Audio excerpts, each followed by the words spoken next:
Well, hello. Today I want to share with you some things that I've seen over the years about love. And most recently, meaning today, I really, I really see even more. And yet I know there's so much that I don't see.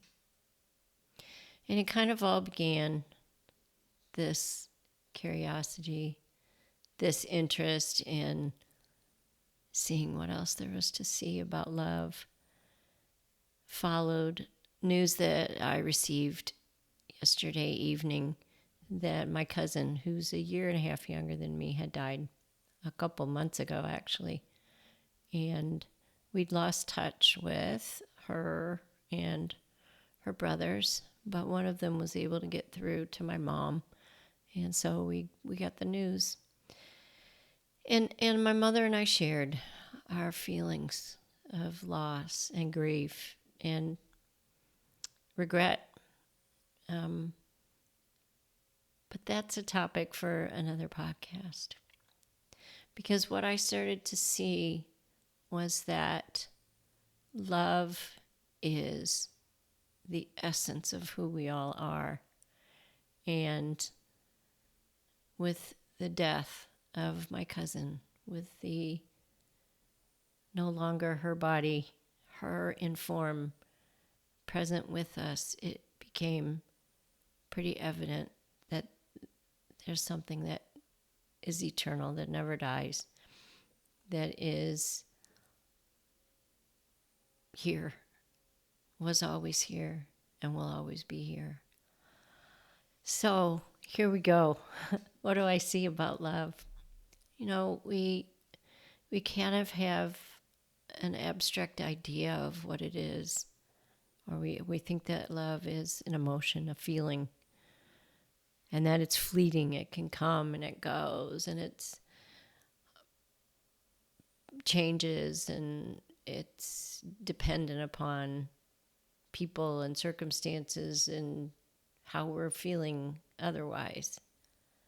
And we all know absolutely with certainty that that isn't love. Love is who we are. It is the essential nature. And when we take ourselves to be separate, separate from one another, separate from life, when we see ourselves and we're identified with the form, the mind, the story of our lives, the story of us,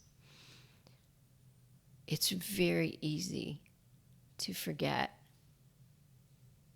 that we are love. And therefore, in the desire, the deep desire to feel love, we go searching for it outside of ourselves. And sometimes we find something that really, really feels like it. I certainly remember having experiences with my now deceased husband where I felt this merging almost, this unity, this really and truthfully two become one. It was momentary, but I felt it and I knew it. And that to me was the quest, the longing that we as beings have to find. We want to find that. And of course, we've all had the moments of that sense of immersion and unity and oneness with another. And then something happens. We become again identified with that which we think we are, a separate me, a separate individual that is separate from the other, that isn't one with the other, that isn't made of the same God stuff, that isn't the all pure, unconditional love, pure consciousness, pure awareness that really and truthfully is our nature. We forget that. And then the search begins again, the longing to feel that. I talk about coming home to that, that absolute actuality, that truth of who we are, that is beyond individual and individual relationships, that can't be found in circumstances and objects and even experiences. It is what we are. It is who we are.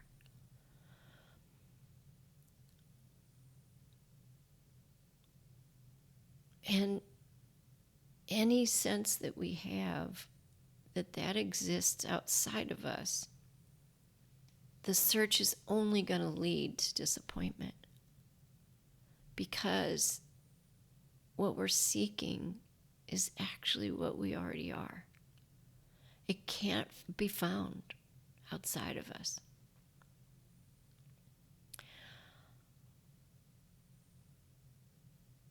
So, my cousin is that, was that, is that. And there is, I guess, an easier maybe ability to sort of feel that unity, that oneness, that sense of, oh, there is no separation with someone that you're related to. But all we have to do is just be present. All we have to do is just,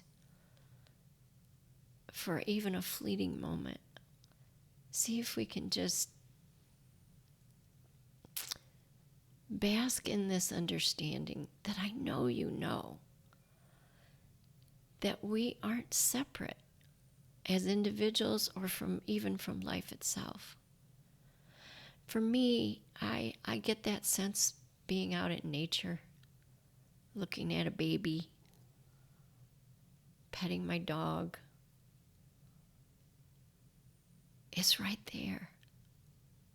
And it isn't apart from me.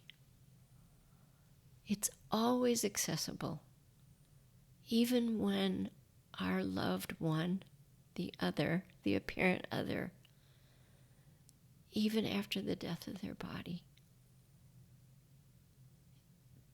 That love that we are isn't dependent upon my cousin being on the other end of the phone or sitting in a chair next to me. And this is simply a matter of us remembering, reclaiming, embracing that which is our true nature. And so we'll slip away from those moments where we really, really, really have connected to that home. We recognize it. We feel it. Even though it looks like it came from a them and a me. That isn't what's really happening. We're really actually feeling into being that love that we are. So, of course, the me is going to go out and look for it, because we forget. And so, anytime I've noticed when someone I love isn't present, love is still there. The body isn't there. The love is still there.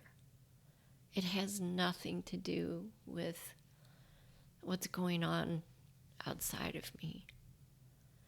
It isn't even something I have to look for on the inside, because it is. It is the truth. It is actually who and what we all are. So we can stop looking. We can stop seeking. If you have that felt sense of wanting to feel love, it really is as simple as getting quiet, seeing if you can just let go momentarily of thoughts that are possibly running in your head, and just settle in to this knowing, this familiar sense of unconditional peace and love. You see it in a baby. You see that in their eyes, that just pure bliss, pure being, before they have a sense of themselves as a separate me. It's there. It's alive. It's available. It's who you are. And so you may feel, especially in moments of grief, that it isn't there. And I get that. I really, really, really get that. For me, I found the sense of me, the identity me, the thought created me, saying things like, could have done better, should have called her more often, shouldn't have said those things that I said in the last conversation. And while in this moment I can think that and have that regret, that isn't love. That isn't what is aligned with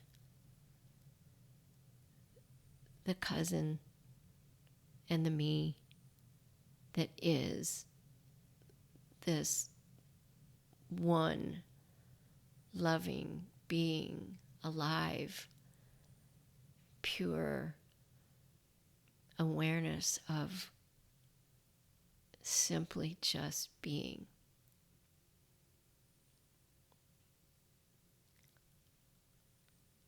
So this love is boundless. It's unshakable. And it is here always, even when the apparent other is absent or apparently absent.